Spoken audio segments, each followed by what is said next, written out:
Americans. Not quite the weather we had in mind, but sunshiny forecast.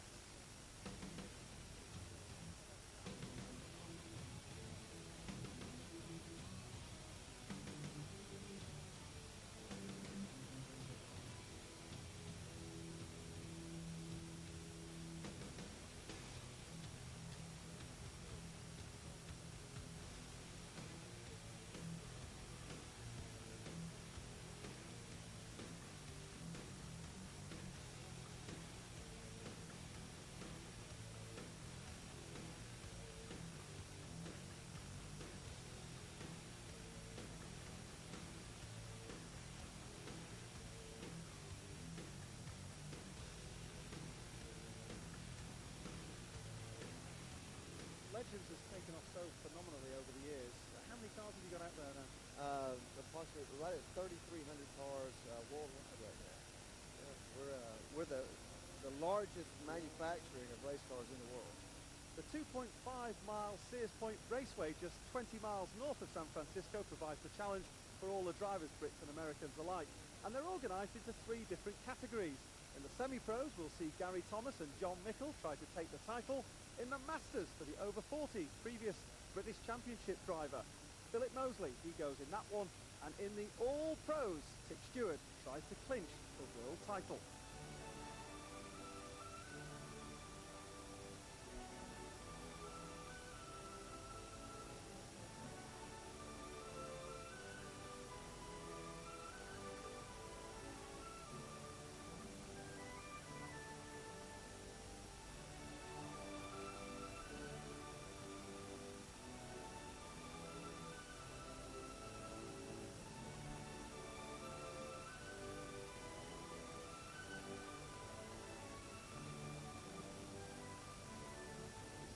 Fabulous. The racetrack is, look at it now behind you, the scenery and that, I mean, it's just astronomical.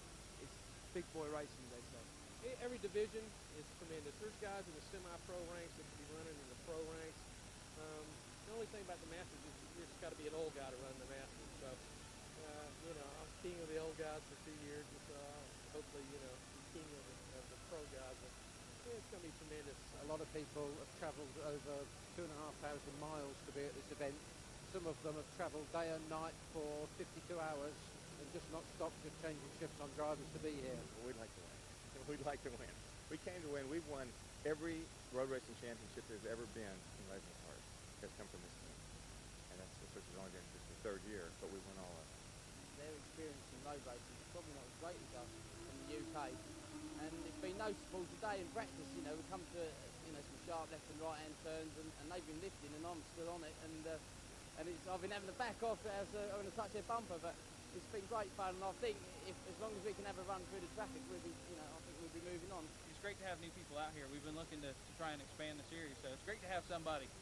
Kind of makes me think we'd like to maybe send some guys from the United States over to run against you guys over there. It's like the finale really of the season. It's the World Championship, or the Nationals as they call it, and there's over 150 cars will be here. So you've got to have a crack in and see if we're quicker than we was last year.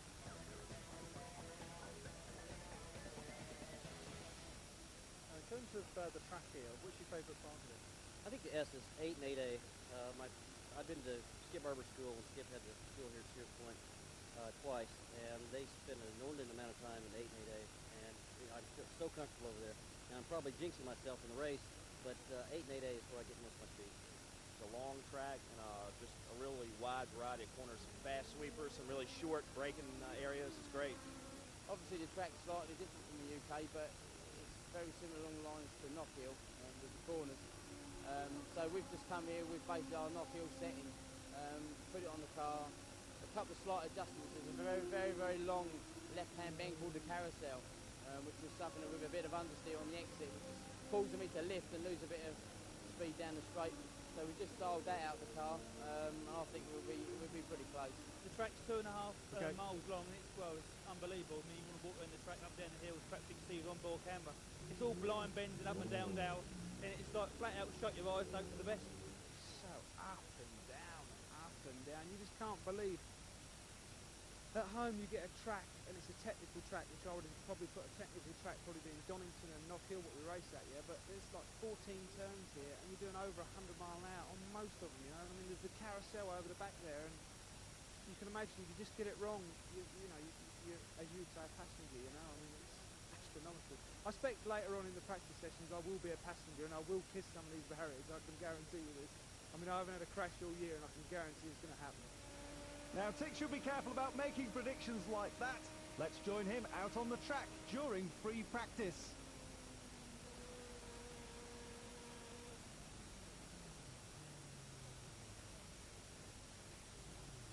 Yes, well, his first crash of the year. Didn't go down too well with the team either.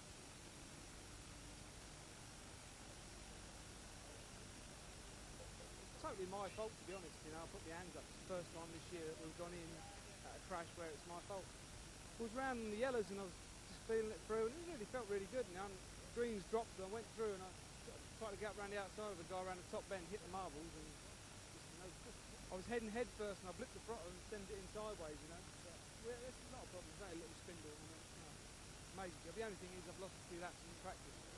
Well, those laps on this swooping, twisting circuit could be vital, especially when you take a look at the experience of some of the key contenders in this weekend's 3 divisions.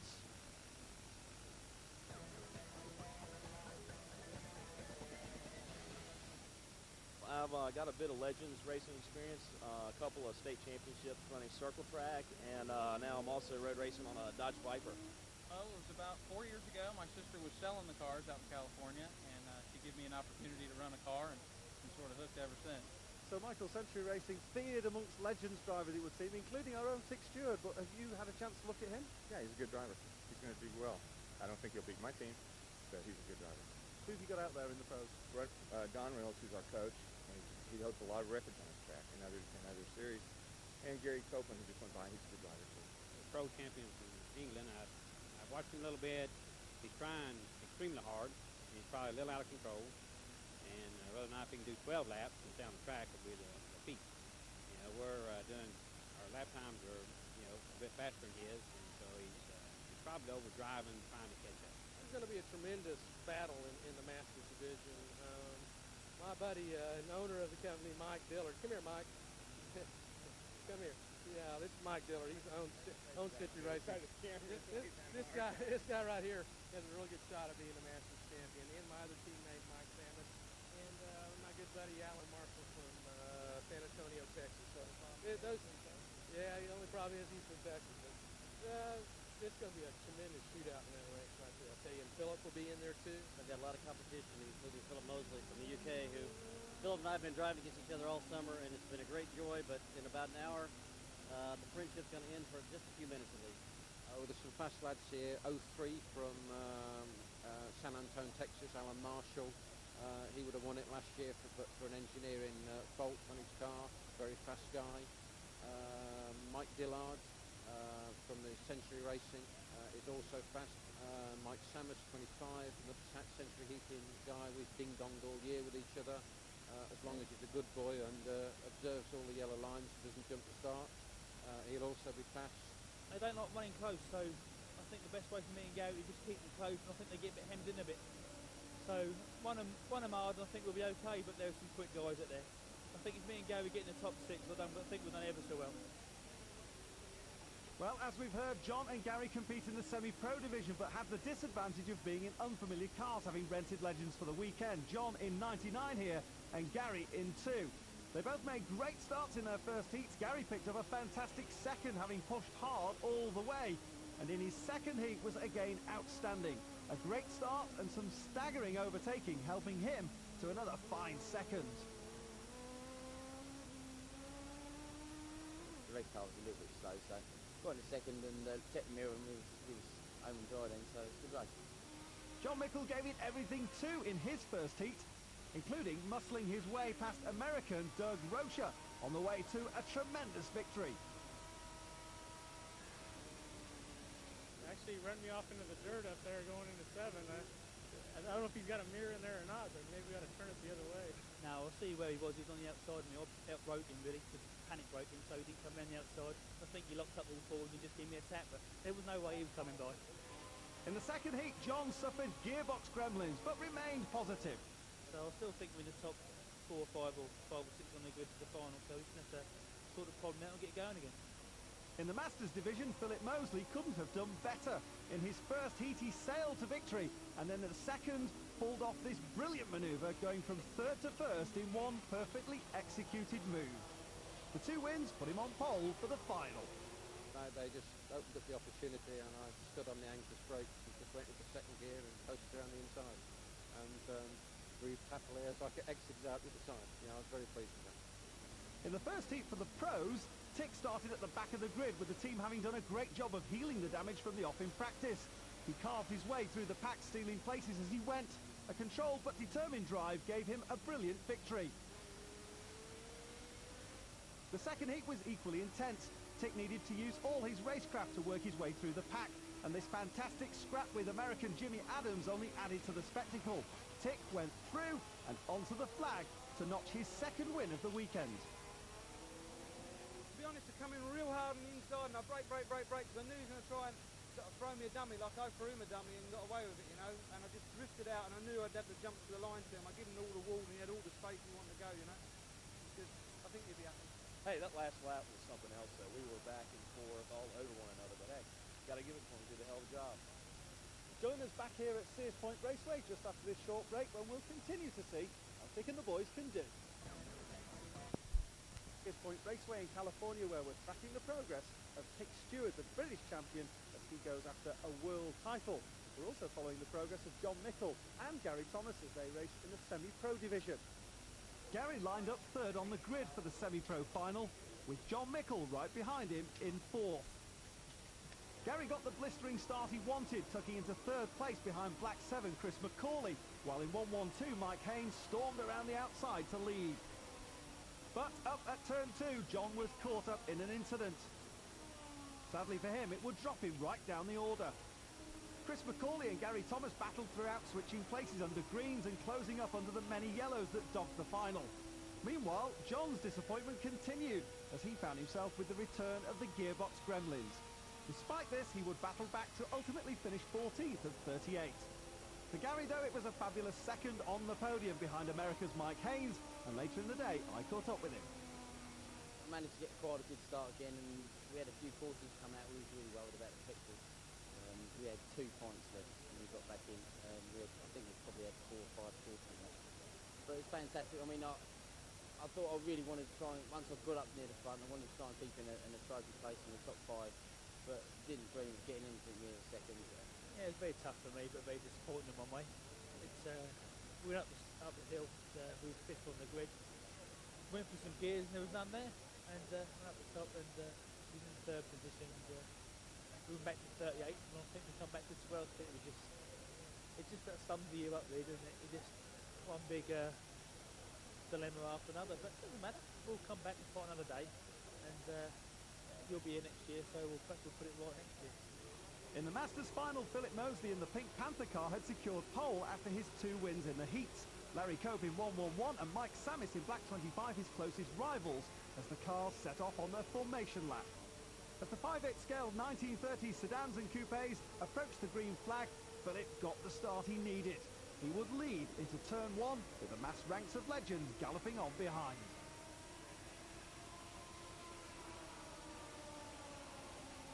Mike Samis had moved into second, having avoided Larry Cope, and then dived down the inside of Mosley to take a lead he would not relinquish. Numerous caution periods afflicted the Masters final, and Mike Dillard took the opportunity to move past Mosley and up to 3rd behind Samis and the Texan Alan Marshall. Dillard, though, was to be a casualty of poor fuel calculations, but that benefited the Englishman, who got it right and took 3rd at the flag. And after the presentations, Philip was justly pleased with 3rd. I felt that I would drive to within my ability and talents. I was hoping that a couple of guys were going to take each other out. It didn't happen. But I would rather, as I said to you, when you said, do you want the camera forward facing or rearward facing? I'd rather chase than chase. A massive field of 38 cars took to the grid for the pro final, the order of which had been determined based on finishing positions in the 2 heats. Tick was on pole position, where he did not want to be, with Jimmy Adams in the red and blue 77 right behind him, and Radichel in 8 alongside. Dan McKeever in 10 started back in 6th. The start was hectic as the power kicked in and Adams tore up the hill, right in Tick's wheel tracks. By turn 2 of the opening lap, Tick had taken the lead, but would be under intense pressure from Adams. But could Tick hold him off?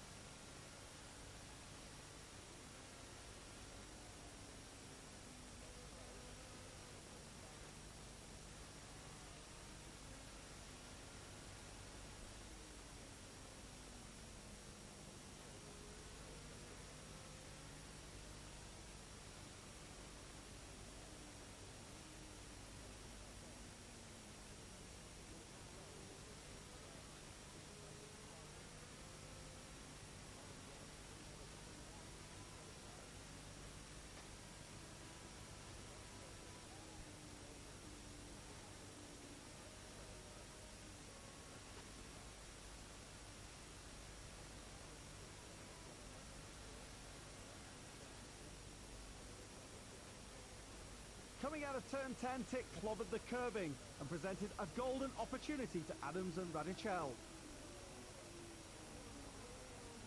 With Tick now third, he had it all to do. And he snatched back a place when Radichel was spun out of the hairpin.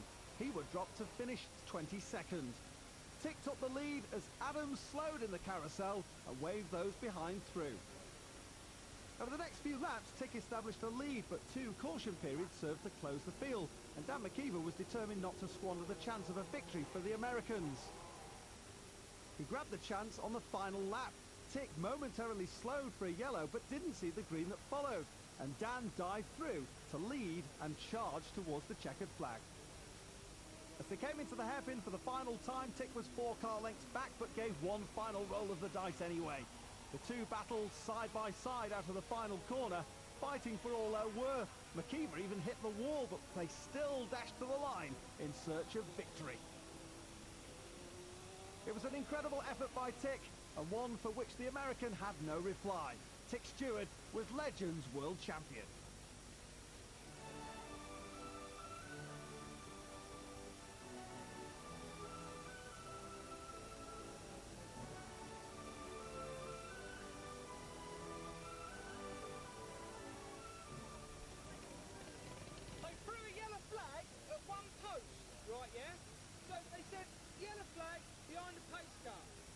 Put a green out the next post. Well done. Well done. I don't think I got it. I think you did. I don't think I got it. You won it, boy.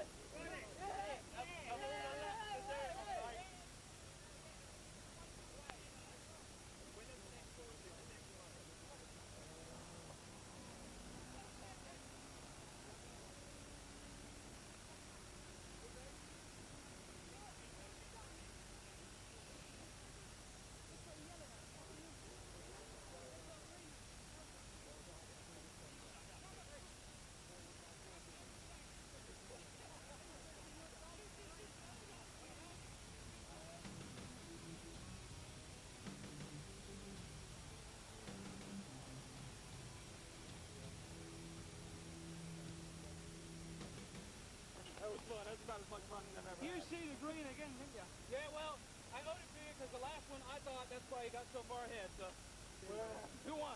Did he win? Yeah. Did he win? Tick, you believe in leaving it to the last minute, don't you? We went up the hill. They put a yeller out. I lifted off. Thought, well, we'll wait for the pace car. Get up into 5th gear, save me fuel because I was on a small fuel tank. I let the guy come up, he went by me, I looked at the post, they had a green out waving to me. Can't believe they did it. And they never said in the drivers' meeting they'd do this, you know. And boy, was it a last bend, last lap. Never in my racing career I've ever done that before. Leaving it to the last minute. I'm telling you, I said I'd do it. Well, I'd been running pretty close with Tick there and then got by for the lead, and as I started to try to go a little bit more quickly, the motor broke. I suppose the cam broke, so I had to call it a day. Yeah, real unfortunate, especially let you guys come over and steal our trophies. Can't have this, but I congratulate you. Good job. I was like a nervous wreck on the grandstand. If you'd have been there with me, I've been pacing up and down. I just couldn't believe it, and especially when he let him drive. I thought, oh no, what have you done? And the yellows kept coming out. I was just a nervous wreck. I raced myself, but I've never ever been that nervous in all my life. I haven't had that much fun in my entire life. That was just awful. I mean, how could you get any better? When I went into this last corner, I sort of made a mistake. I got in there a little deep, got on the throttle a little hard, tagged the wall a little bit, got a little white streaks on the tire, and he got back by me. So I don't feel bad about it. I mean, I was just a great time. He was a great racer. He gave me room. I try to give him room just the same. Like I told you before in the interview before, I'd love to come run him in his hometown. I hate that he came to our hometown. Well, this isn't my hometown, but I hate he came to America and beat us on our own soil. What about Dan McKeever? He pushed you hard, didn't he? He did push me hard. I mean, what a great driver. I mean, you can't be off that. I mean, there's not many guys back home who can say, that you come here and do this. You know what I mean? It's awesome. Awesome. 3 out of 3. So you're taking on the world, you're taking on Americans, you beat them. No one can beat me. I am the king of legends.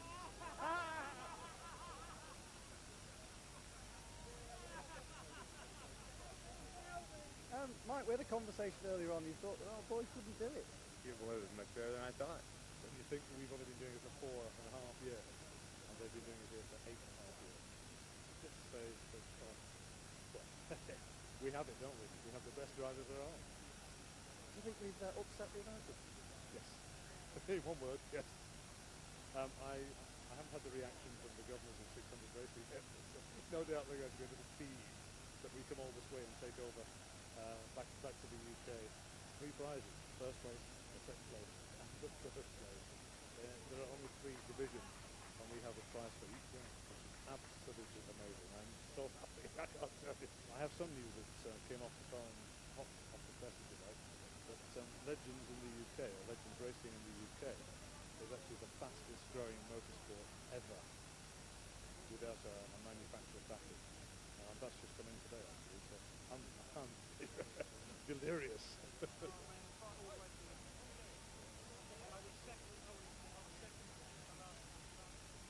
It was a long, long journey, and there was a lot of planning went into trying to take this victory. But in the end, Dick and the team did the business. They came all the way to here in California and stole the American trophy. And believe you me, they are not happy. I suspect we'll get a rematch in England, perhaps in the year 2000. But from here in the sunshine, let's pay credit to John Mickle, Gary Thomas, and of course Philip Mosley.